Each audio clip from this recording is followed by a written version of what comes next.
May I request all of you to please come inside. It's a very important session.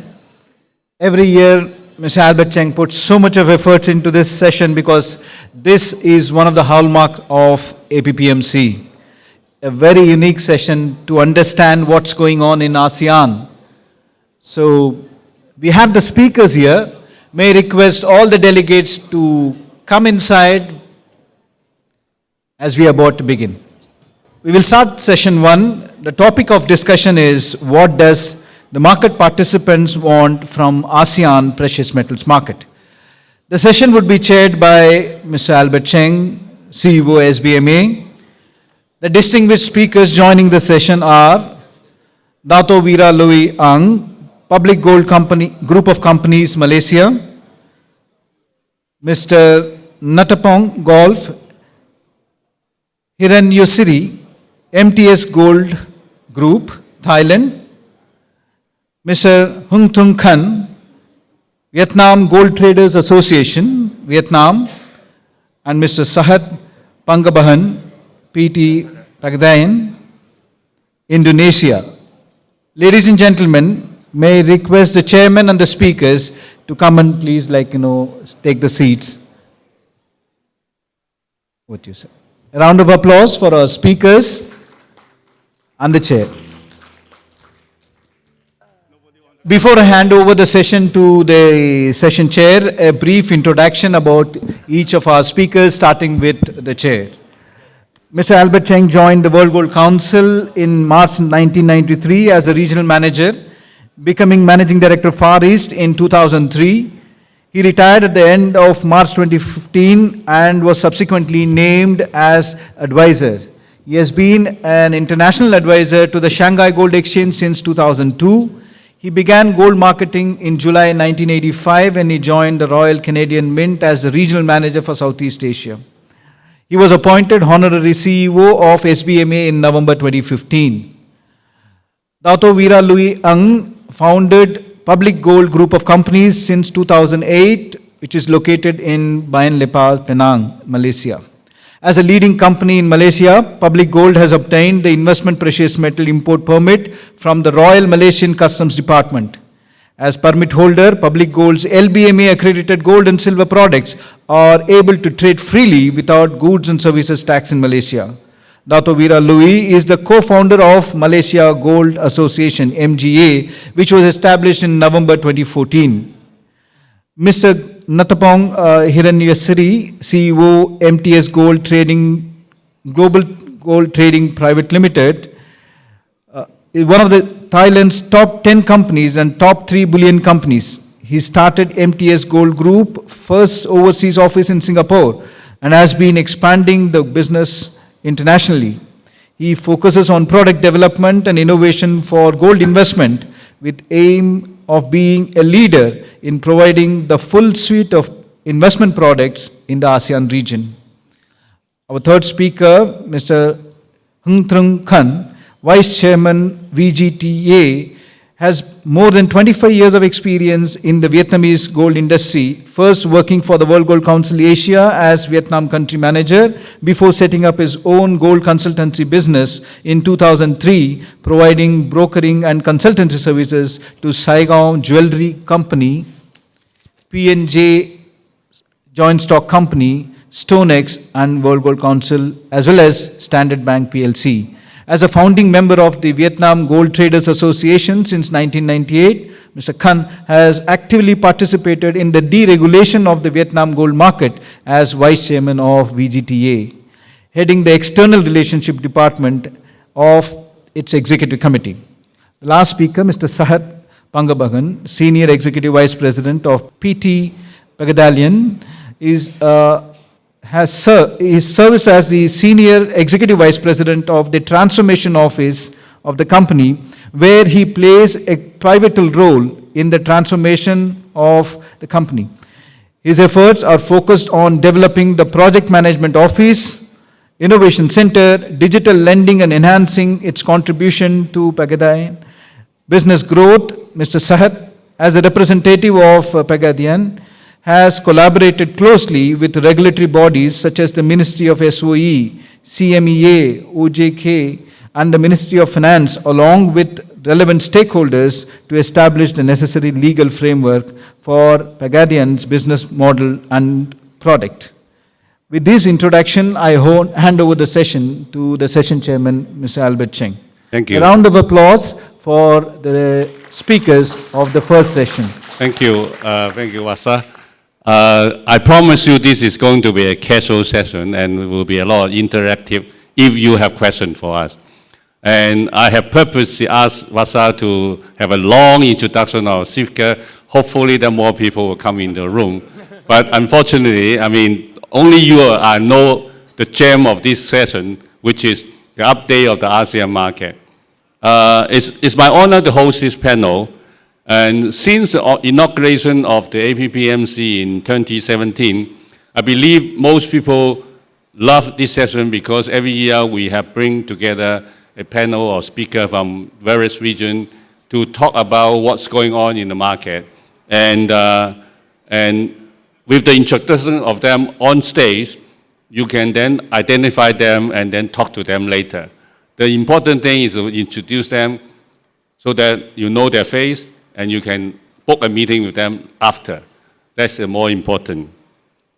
But I like, before I proceed on asking each one of them to give you a few minutes of what is going on in the market, I'd like to point out that as this morning, Mr.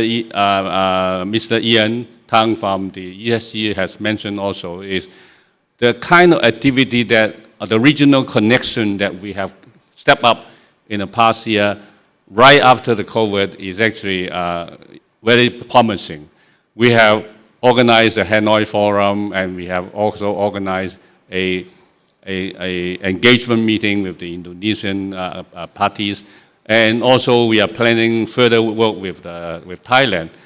That actually indicated that the regional connectivity is very important in the next stage of ASEAN development. A lot of you may actually feel that if you look at the Asian gold market, a lot of people remember that in the 70s, even in the 80s, the gold market is actually concentrated in Japan. Japan bought a lot of gold and they kind of have the wealth that they want to buy everything in the world, including that they want to buy all the US property and all these things. But that was in the 70s and 80s. Then come 90, and then in the early part of this century, we see Singapore and Hong Kong develop. And subsequently, of course, the major development in the past 20 years is China. Plus, we see India is gradually also catching up. However, I mean, because of the structure of the Indian market and also the government bureaucracy, it was not a smooth journey.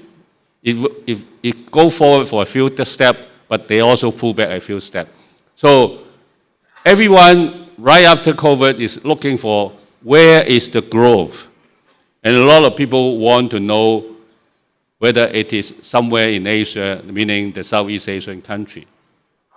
Looking into our 10 countries in Southeast Asia, of course we have countries like Singapore, Malaysia, or Thailand, which has been opened up, and this market has been free flow in the past couple of years, with some even more advanced like Singapore, that we have developed more infrastructure to build the regional market and with a hub in Singapore. However, there are countries like Indonesia, like Vietnam, like Laos and Cambodia. They are actually has been sitting in the back seat. I mean, basically, the country has not moved fast enough that they warrant them to change the market. However, with the changes in the global dynamic, the geopolitical situation, and we see interest coming into Asia, and we see money coming into Asia, and more importantly, within all these countries, the growth of the middle class, the growth, the increasing wealth divided from the newly new middle class, and also a young population. The wealth started to accumulate in this country. And we have seen countries like Indonesia, like Vietnam, they are looking into harmonize their market to the rest of Asia. So with this as a startup, as a preparative message to all of you, I'd like to ask each one of them to come up on either sitting here or you go to the podium to talk about a little bit of the market development in your place. So we have Malaysia first. So Dato Luis. Okay, good morning. Organizing chairman and SBMA president and CEO. So thank you for giving us a chance to introduce what's happening in Malaysia for the last couple of years. Okay, so this is a general market gold demand for Malaysia pre-MCO and post-MCO. Before MCO, everything seemed very good for Malaysia, especially in the export of the jewelry. Malaysia, all this while, we are for the top 5 for many years as the most export jewelry in the world. And during MCO, the export industry segment being affected because the logistic, everything being freeze, being slowed down. So the manufacturing for the export industry having a big issue. But domestic demand showed up during the MCO.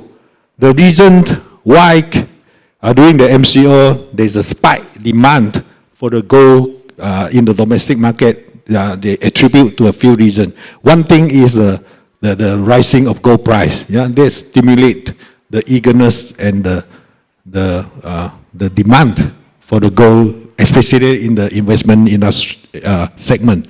And the second reason is the government fiscal support program. Our government have many rounds of monetary easings, especially during the MCO, that the workers, they are losing their job, the company cannot operate. So our government implement a lot of fiscal easing policy, like they're giving out a lot of money, the free money, to the citizen. That's one thing. Another thing is they implement the bank moratorium. That means the automotive loan and the housing loan, you are temporarily no need to pay. You're free to pay. So there's a lot of free money in the market, and you see. Certain industry being not allowed to open up for business, but the jewelry industry allowed to open. So you see people buying gold, some they queue in front of the gold shop to buy gold. This during the MCO. And then quicker, because we want to save more time for Q&A. Okay. So I give you a few more minutes. And then the limited expenses, there's no traveling and things like that. And after the MCO, economy open out, so there's less demand for the gold jewelry because there's less money, disposable money in the citizen. And also the change in the consumer preference, they go traveling and then they go eating outside and then there's less money. And the current trend is in Malaysian markets is the consumer behavior. This for the positive side, because we have 3 races in Malaysia, with Malay, Indian, Chinese, all like gold.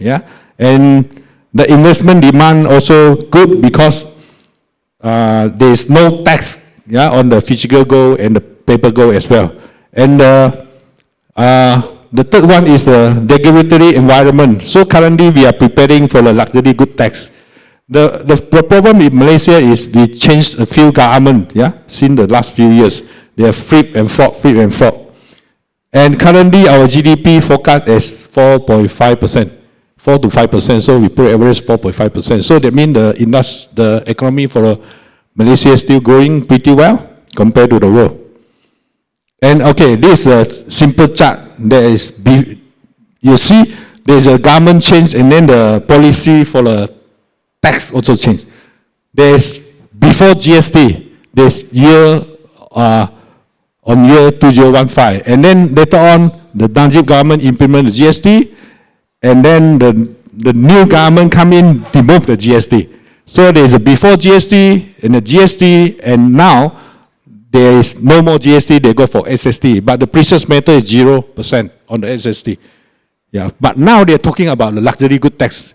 So as a president for the Malaysia Gold Association, we are working closely with the FGJM to safeguard, as a gatekeeper, for the government to implement any funny tax on the precious metal industry. And we are very positioned to advise the government and for the policy setting, to show them the figure, to present them what should and what should not be carried out, especially we refer to the country like Singapore.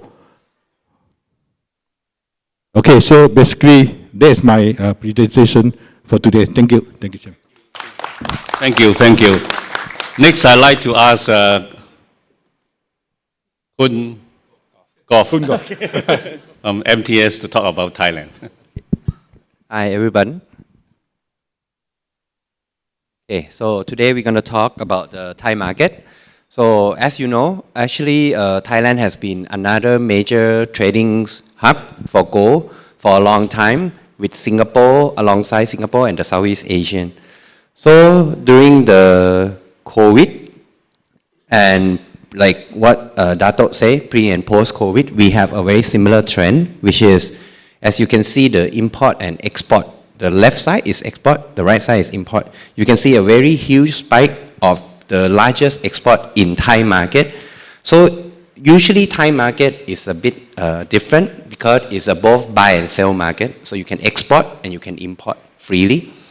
So during the COVID, a lot of people lose their job, a lot of shutdown. So what people usually do is they will take the last resource from what they have, which is usually gold or other precious metal, and sell to either the pawn shop or to the gold shop. So there was a very, very big export demand in 2020. And the most challenging thing during the COVID time is the flight. Because during the COVID, our national flight, unfortunately, didn't make it, so like other flight. So usually arranging transport for going to export gold is very, very challenging. I was actually joking with my staff that actually in 2020, I should open like a tour guide shop, because we were trying to fly. And actually, that's when we found that Singapore really shined because of all the flight restriction. And if you can see that the 2020, most of the Thai, I think more than half of the export actually come to Singapore, because there are no flight to go to the Europe, and that was a very challenging task. And the only available and the nearest is Singapore. So that's when I think when we have the most integration between all the trading hub in ASEAN, and you can see clearly how this integration come to a fruitful work in 2020. So back to a post-COVID, which is 2021 and 2022. Of course, the gold price come down after making all-time high, and then the demand in Thailand start coming back, so people start buying precious metal. So we are importing 131 ton to 200 ton, and of course in this year, with the 2023, we have usually balance. So you can see that Thai market is usually a two-way. We can be a very big exporter, and we can also be a very big importer. And usually, if you go along the year, it will net out.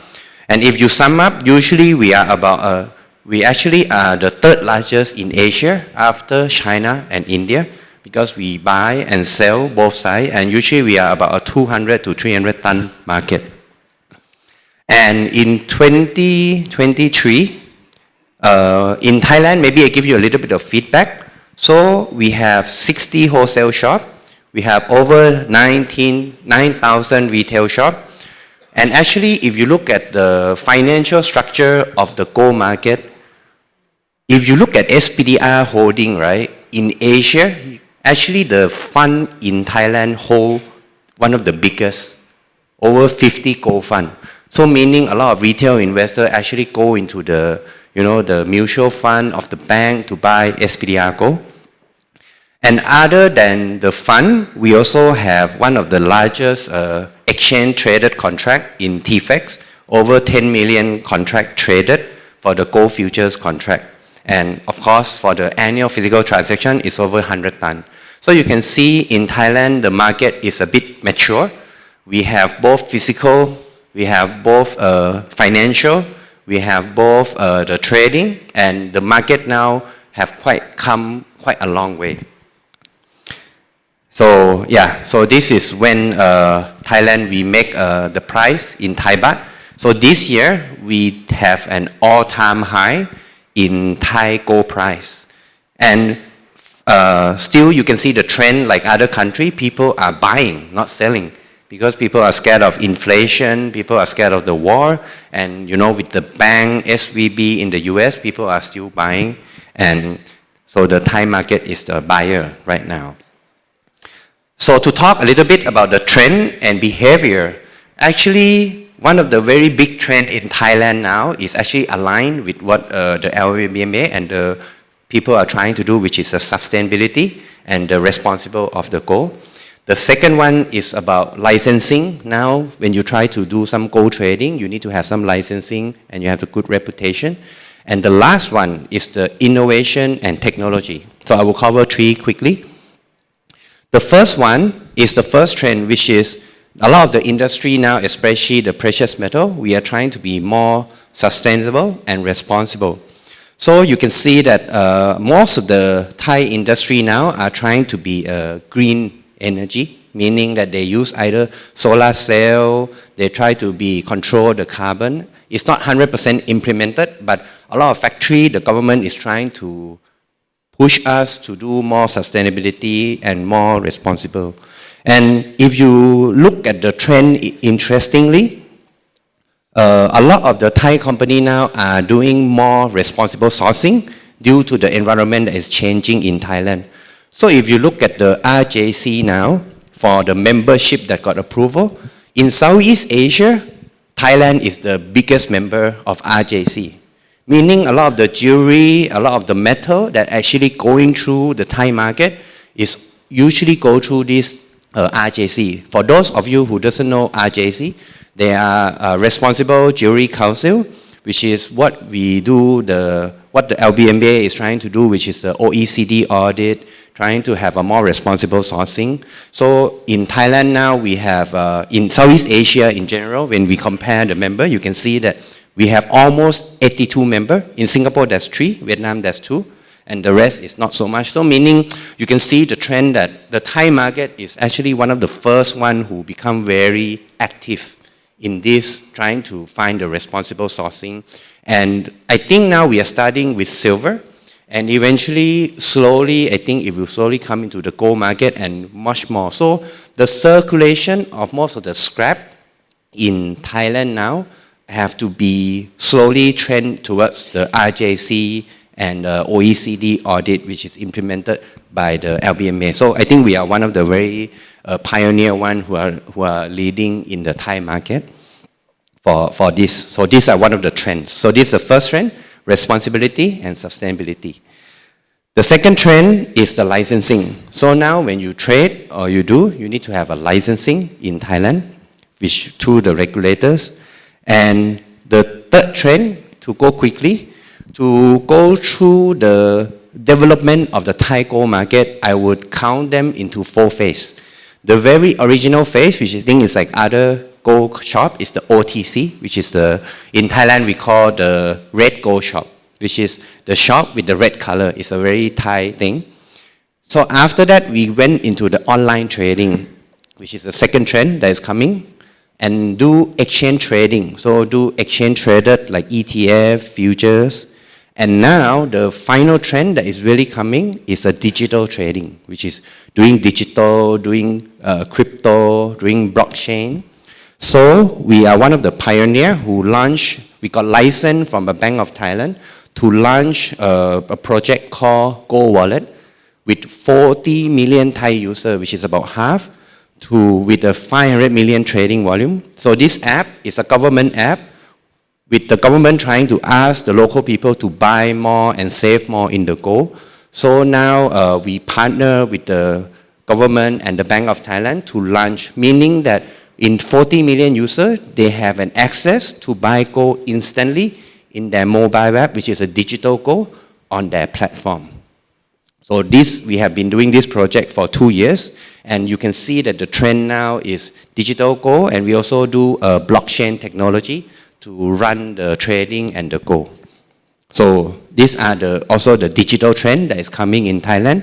And of course, with us in the MTS, we also need to have a reputation, audit, back, and of course, at the end of the day, it's the responsibility and the sustainability of the physical gold sourcing. Okay, thank you. Thank you, Khun Ko. We have covered 2 markets, Malaysia and Thailand, which are relatively more open market in the whole of ASEAN. And you also notice that Malaysia has long been an export market for pure gold jewelry to Middle East and the rest of the world. And Thailand has been exporter of silver and gem set jewelry. In other words, their skill is already exported throughout the years. And if we bring this back to China, the China development in the past 20 years has always been inward-looking because the market is so big that they will never actually need to go out of the country. The market is big enough. But I think come sometime in the near future, China also need to look at exporting your skill. Not only your product is your skill to the rest of the jewelry market in whole of the region as well as the world. I think that's something that I learned from studying this market. Then on my left-hand side is Vietnam and Indonesia. Vietnam has been an open market for some time, and because of the rampant inflation, the market has been closed again. And now, with the changes in the geopolitical situation and, as I said earlier, the increasing wealth in Vietnam, and they are looking into how to make it more open and more sustainable to the gold jewelry industry if they have to develop further. And so is Indonesia that is coming up to see how they can be harmonized with the rest of the region to bring them into the regional market first and then the global market. With this, I'd like to ask Mr. Khanh to talk a little bit about Vietnam and what happened in the past year. I'm so called. Thanks to Albert for introducing me. And today I want to speak about the Vietnam gold market update in so-called this year. Vietnam physical demand in so-called last year was back to its pre-pandemic level with an increase of 37% year on year and total offtake of 59 tons, in which retail investment, which is the demand on gold bar and gold rings, 41 tons, and jewelry consumption at 18 tons. And with this demand, I think that Vietnam demand is the first among the Asian gold market. For this year, in the first 6 months of this year, okay, that's it. We are only at the beginning of June, but we estimate the total gold demand will drop a little bit to be at only 27 tons. Jewelry consumption at 8 tons and retail investment at 19 tons, or a decrease of 20% year on year because of the slower economic growth, but still ranking ahead of Indonesian and Thailand gold market demand in the first 6 months of the year. about the gold bar demand update. In 2022, demand for gold tail bar and other forms of retail investment, gold such as G rings, gold coins, gold emblems, was still prevailing at 69% of the total offtake. And with the international gold price going up to the $2,000 level per ounce, SGC Dragon Tail Bar sales premium is still on the high side, currently at 10 million dong per tael, equivalent to $350 per ounce. 350 is a lot of money, huh? Other retail investment gold products like G rings were also selling at a premium of Vietnam dong 1.5 million per tael, so equivalent to about $50 per ounce. And with gold raw material until now unofficially imported through border trading.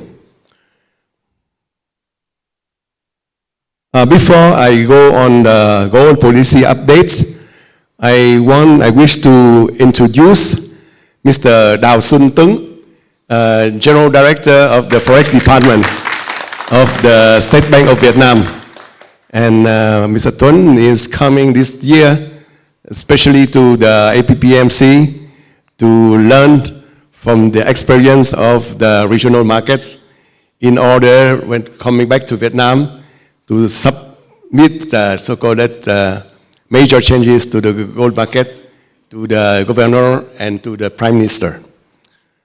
So right now, the current gold management market policy, as regulated by Decree 24, the production and sales of gold jewelry now, including 24-karat gold investment products, were nearly completely liberalized. No need for licensing and supervision by the SBV. Production and sales of gold tail bar are still conditional and need to be licensed by the SBV, although the conditions for licensing were more simplified and relaxed. But on the gold raw material imports, the only imports were granted for manufacturing of gold jewelry destined to export by foreign invested companies. So what is about the future? I think that Vietnam Gold Traders Association, VGTA, is currently working with the SBV Forex Department on those potential policy changes. First, gold jewelry to be considered as normal commercial products under the Ministry of Industry and Commerce jurisdiction. Second, authorization by the SBV for the production and sales of other gold tail brands beside the HEC bar. And third, granting by the SBV of imports quota for gold raw material destined to the manufacturing of gold, jewelry, and other gold products based on documented proof of production and sales. This is our petition to the SBV, but the SBV will, of course, study it, and hopefully we will have definitely some change within this year. Okay, thank you for the listening. Thank you. Thank you, Mr. Khanh. Thank you. With this, I'd like to introduce Pak Sahat. But before I introduce him, I'd like to also point out to you that we have in the audience representative from the Coordinating Ministry for Economic Affairs, and he will be participating in this afternoon session on Indonesian update.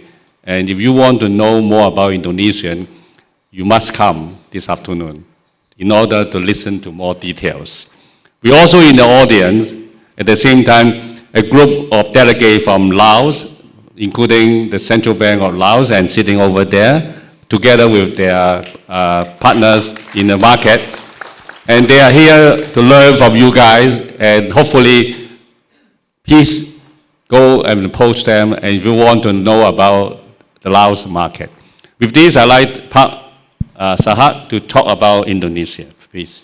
Okay, thank you, Albert. So, thank you everyone for having time with explanation for Indonesia for this session. I think for Indonesian, we will elaborate more this afternoon, specific session on Indonesia, but let me describe in briefly about the recent development of the gold business and also gold ecosystem in Indonesia.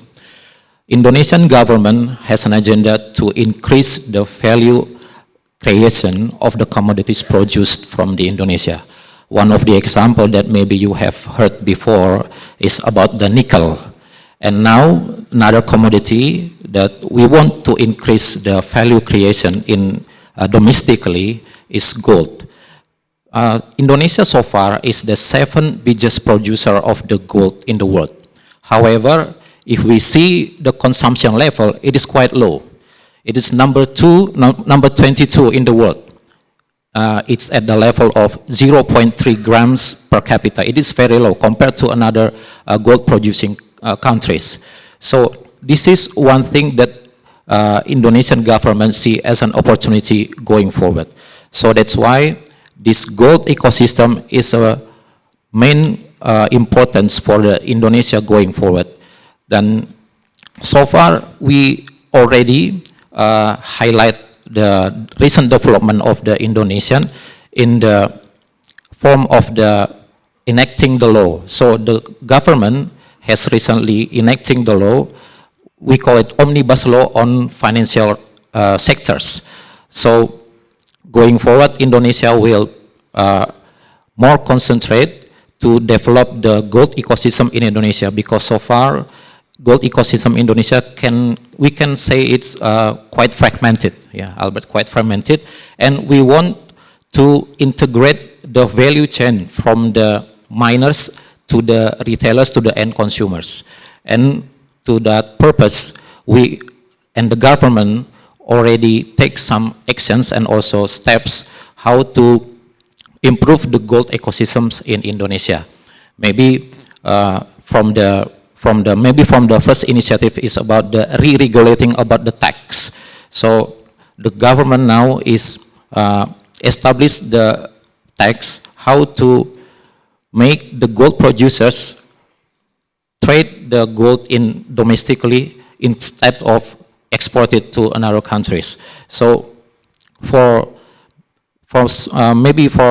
give you a perspective, we export maybe around $5 billion of d'or outside, but we import it in the form of the higher value gold bars. So the government has an initiative how to produce the gold bars in Indonesia domestically. This is one of the initiatives that government has seen this very important.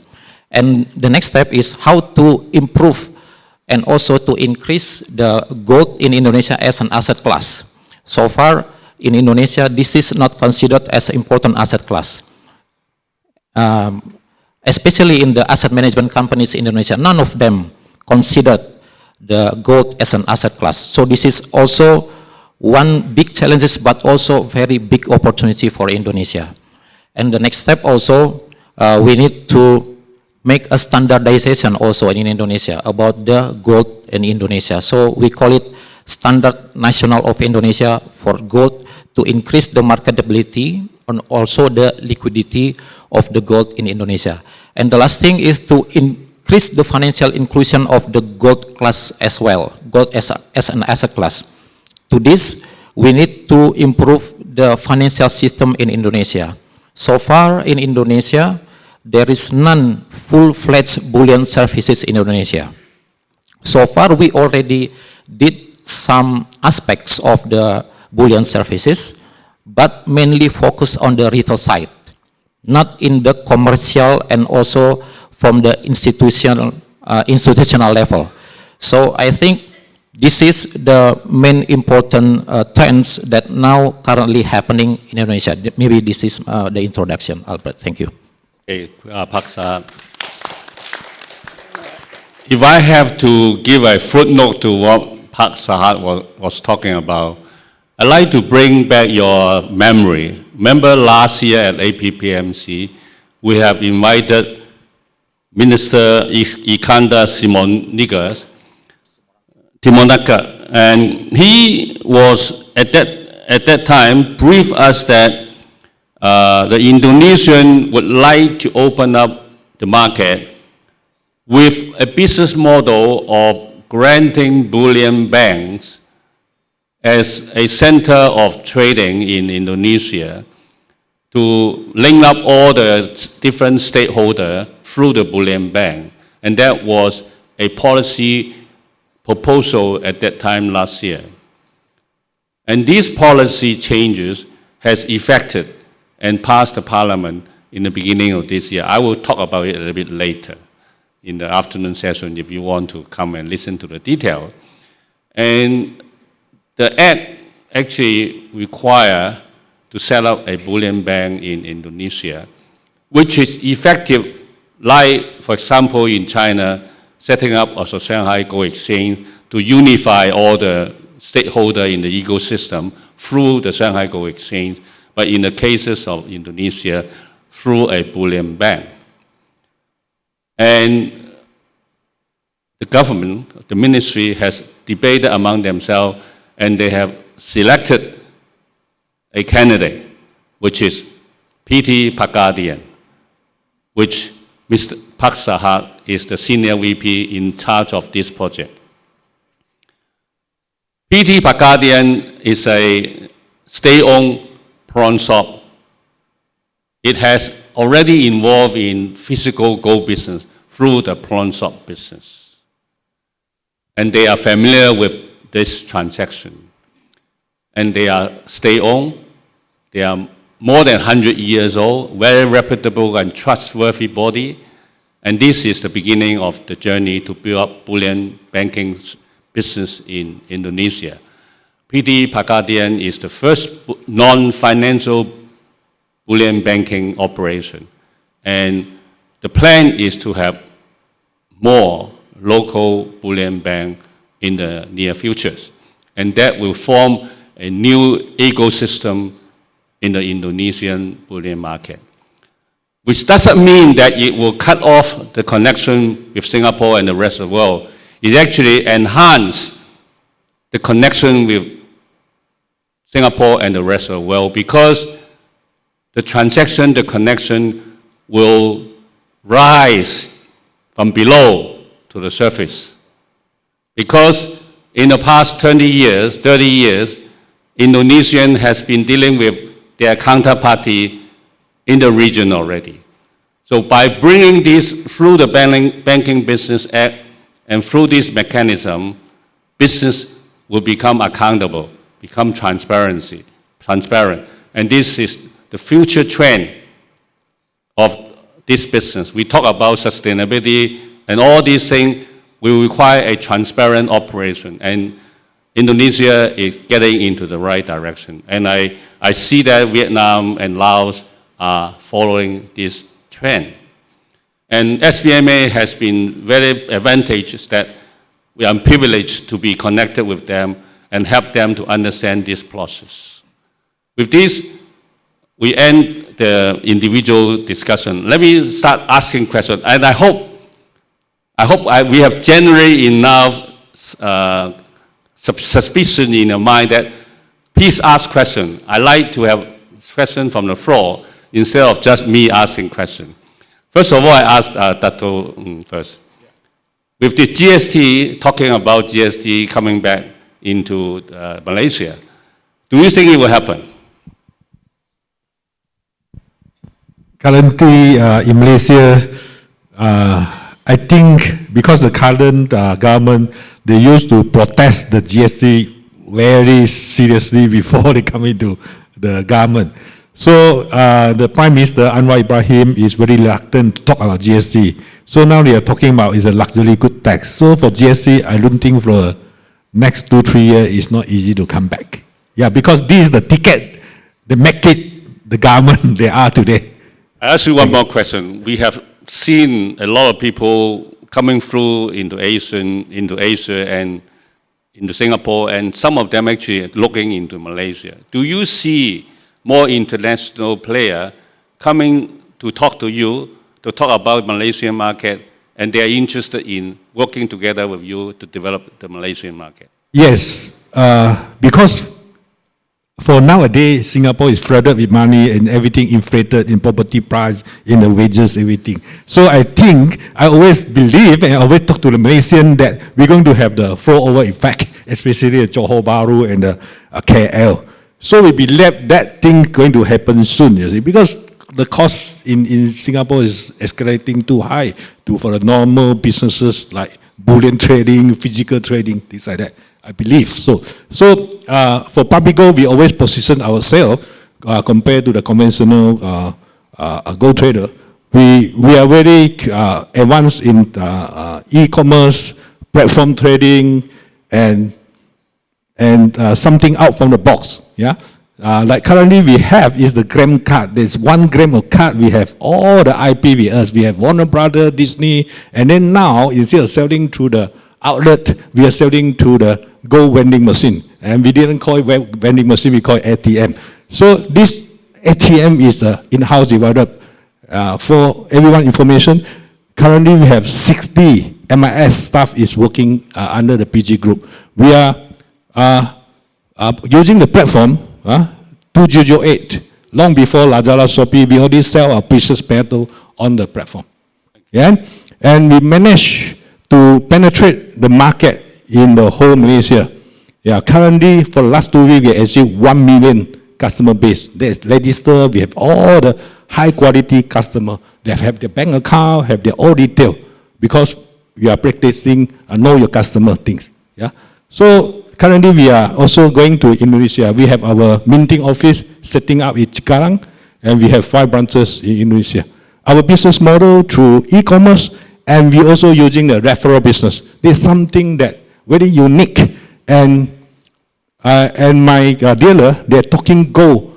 They educate the Malaysian about gold, about saving in gold, saving in physical gold. That is where we make our market.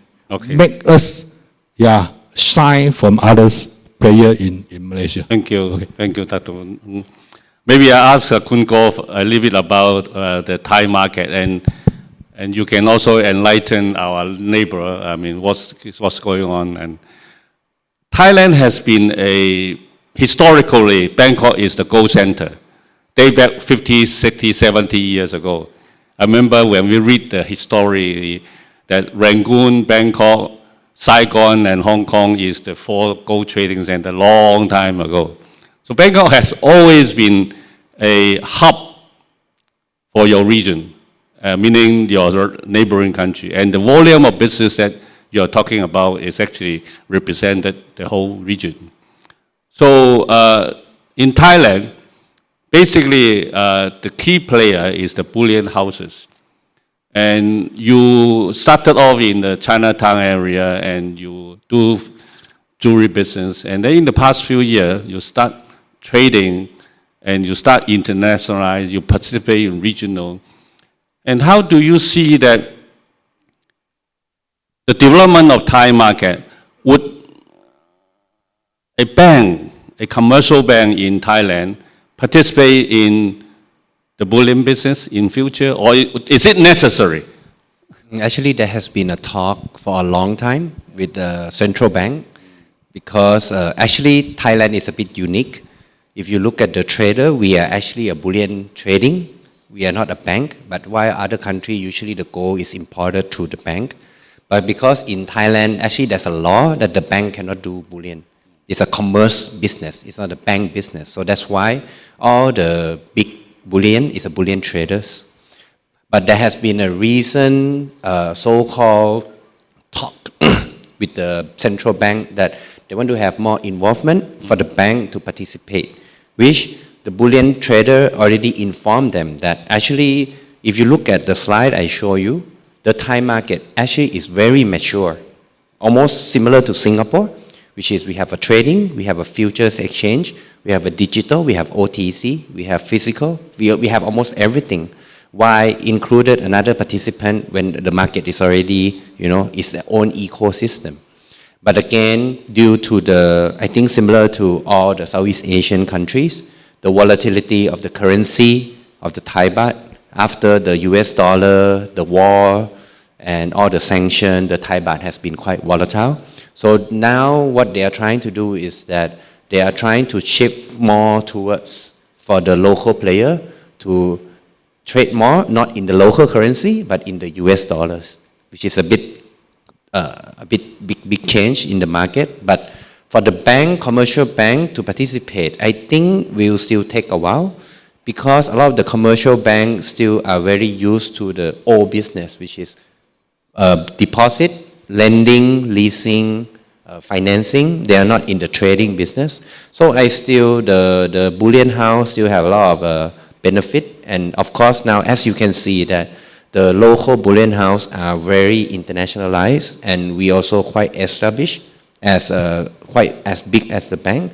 So during the time when the US bank like SVB or the bank was collapsing, people are actually withdrawing cash from the bank and buy the gold. And they say they want to keep with the gold company rather than keep with the bank. So it actually become the reverse. So, I think as the market, now we are live in the very so-called uncertain world. There's a divide between the West and the East. And now there's a tension between, China and the US. I think with all this, the bullion house, the bullion trading still have a lot of opportunity.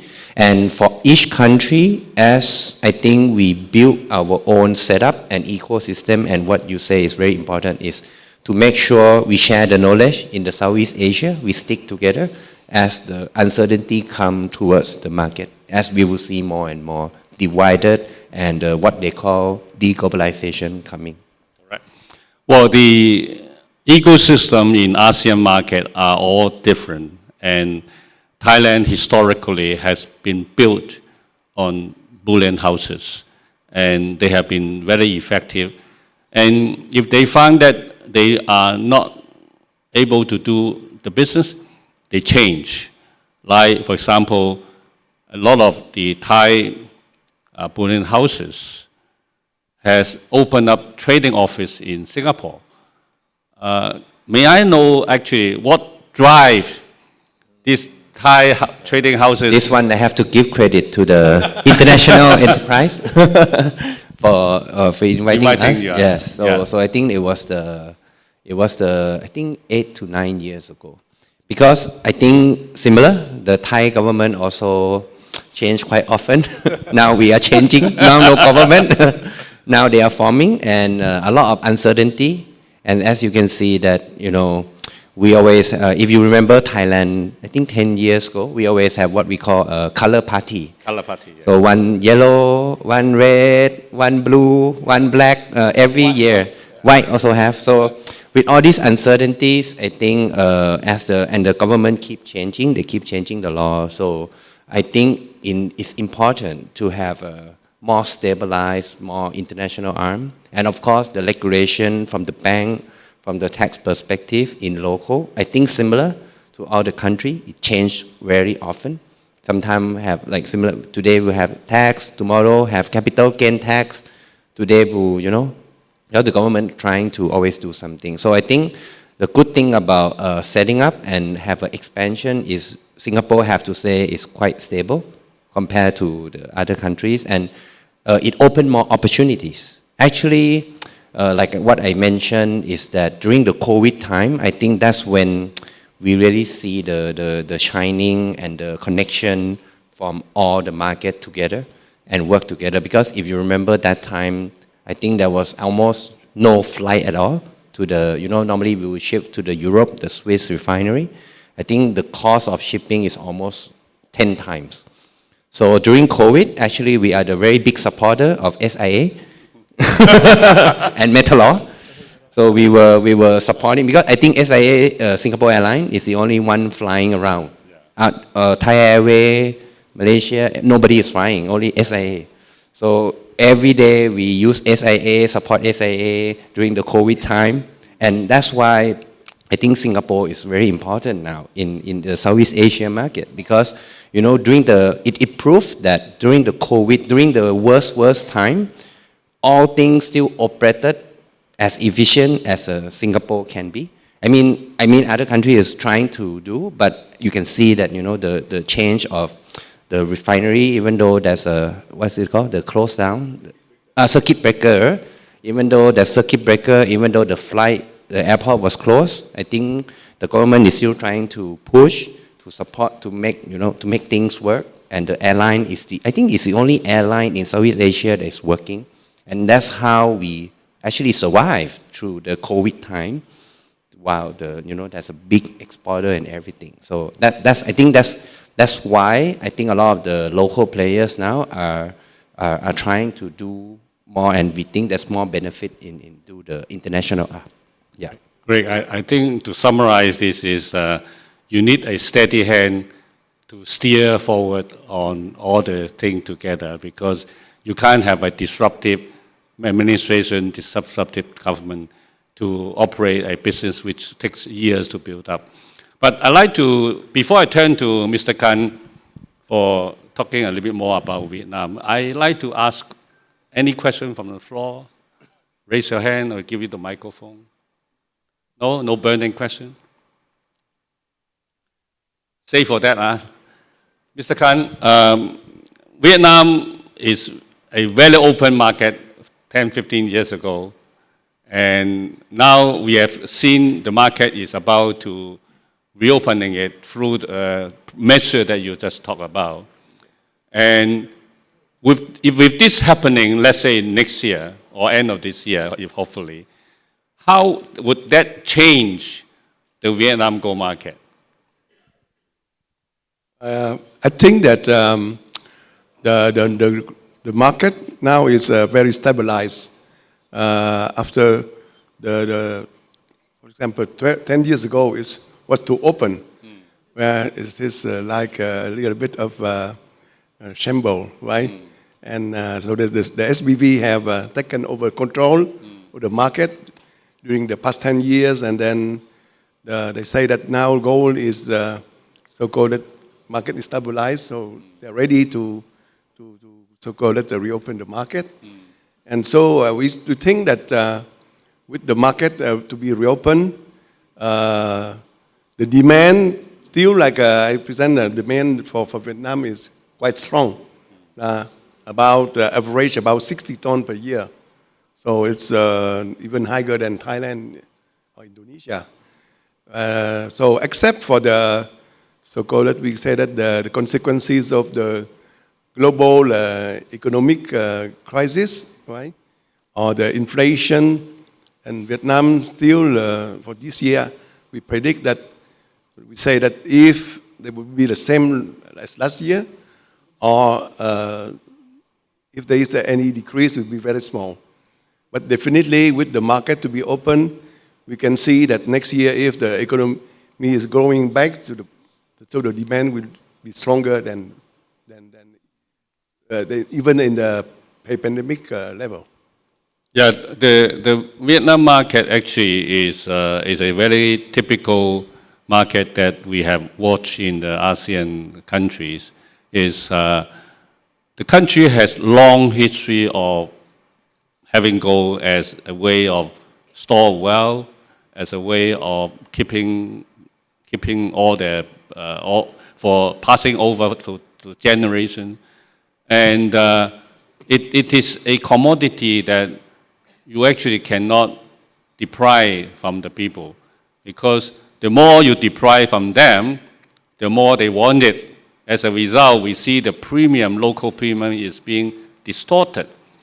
I think overall, in the scheme of so-called opening up on market or the market trying to be harmonized with the rest of the region, is to make sure that people in our industry, like yourself and people sitting in the audience, is to have a sustainable business going forward.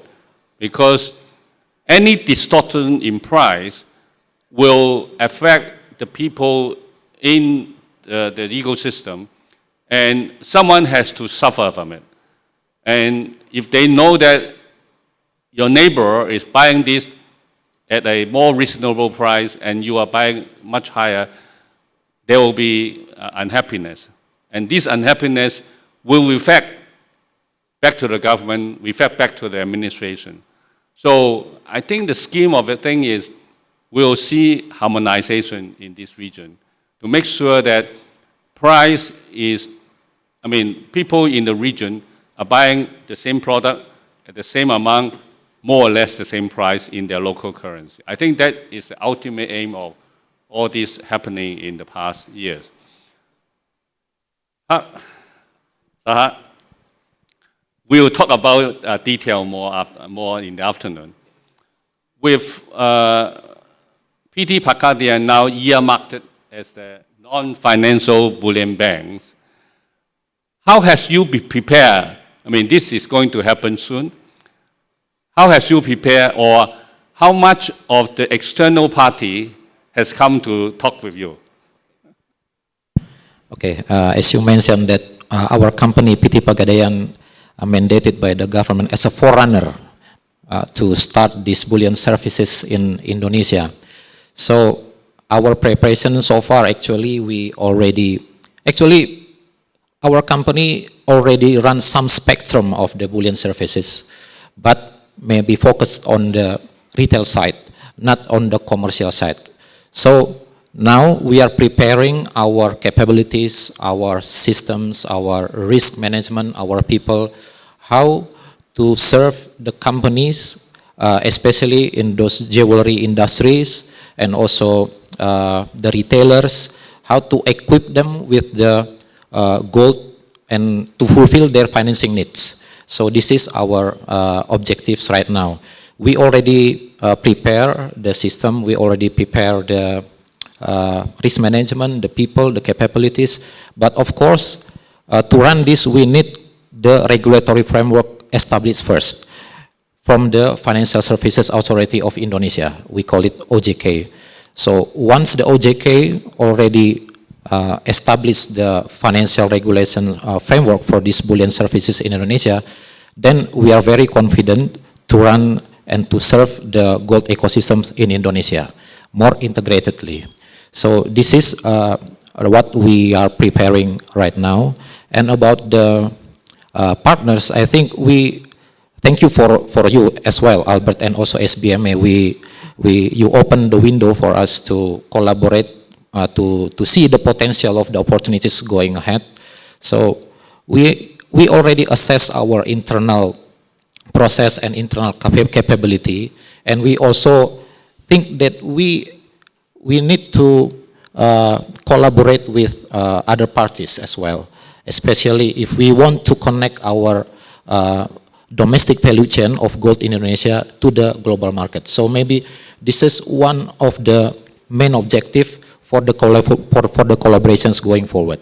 So far that is the recent trends, and now we are expecting the OJK or Financial Services Authorities to release the financial regulation framework for bullions, and we expect maybe within the next semester maybe we will see, hopefully they will release the regulations, maybe. Thank you. Thank you. Indonesia is following one example that we point out earlier on in our discussion. When China opened up the market, naturally, people think of the gold exchange, and they indeed have the gold exchange. But who is going to be a key player in a gold exchange?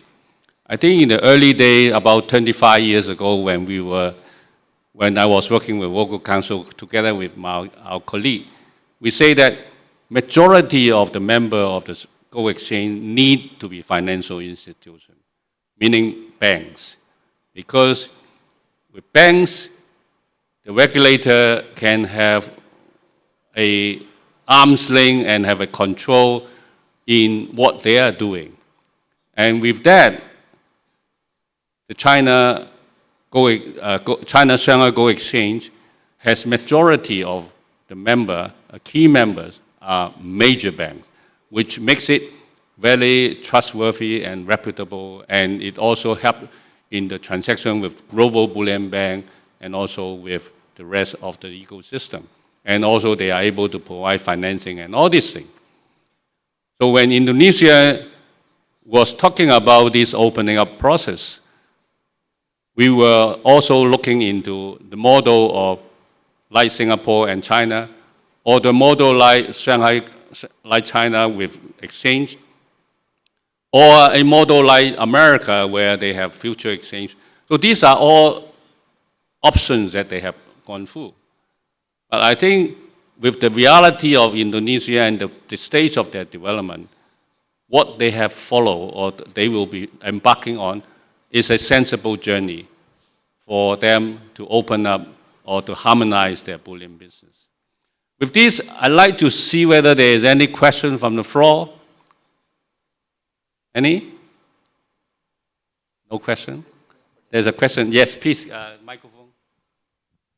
Hi, my name is Nana. Currently, we bring the delegates from Laos, as Mr. Albert mentioned.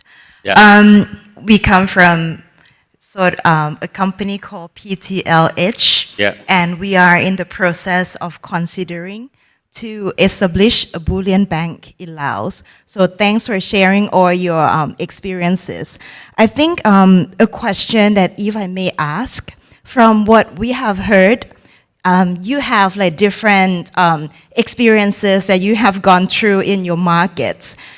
We would like to get your advice because we are from Laos and we are, a country that it's quite, to be honest, quite behind in terms of, the industry that we are discussing today. How do we leapfrog for a market like Laos or like other emerging countries to catch up with others in the region? I think we are not talking about, like progressively develop the market here. We should talk about the leapfrogging here. So if I may get your advice. Thank you. I think a lot of people will give you advice, I'm sure, and you stay in this conference for next one day, a lot of people will talk to you. So that's my promise. But generally, I think you come to the right place. Here is all the people who are in the bullion business that can talk their experience with you and let you choose a path which is most appropriate for Laos. And I have Googled a little bit on your company, PTL. PTL is a petrol-based resources company in Laos. So it's a big private entity in Laos, and they are considering venture into the bullion business. So interested party, please go to see them, okay? But I think, by and large, I think what Sahat have just shared with you, or this afternoon you come to listen to more detail, is a model that you can actually look at. You can look at because in terms of the nature or you have an ecosystem quite similar to them, although you are much smaller in scale, you are mining business, you have a consumer base, you are near to your neighbor, which is a big consumption market. So, by all means, talk to all the people in the room, listen to what they say and digest yourself. And of course, I know you have consultants around you, so they will give you advice. So it's not a rocket science, it is not difficult. And SBMA, of course, would like to welcome you to come to us, and we can talk about it. And we also like to invite you to be a member, so that we are part of this community. Okay? Good. Thank you. Any other questions? If that, I think we have to finish this one, otherwise the next one will be overrun. Thank you very much for all my panel speakers, and let's give them a round of applause, and we take a group photo first before we close. Yes, it's time for a group photograph. Thank you, Mr. Albert Cheng, CEO SBMA, for this wonderful session 1. Here's the photographer is there. Thanks also to all our speakers, Dato Wira, Mr. Golf, Mr. Hesti Khan, and Mr. Sahat. You shared very valuable insights and latest information about your markets. It's been indeed very, very useful for us. Thank you so much. I'm sure that you would have a lot more queries as you go along. Thank you very much, sir. Thank you very much.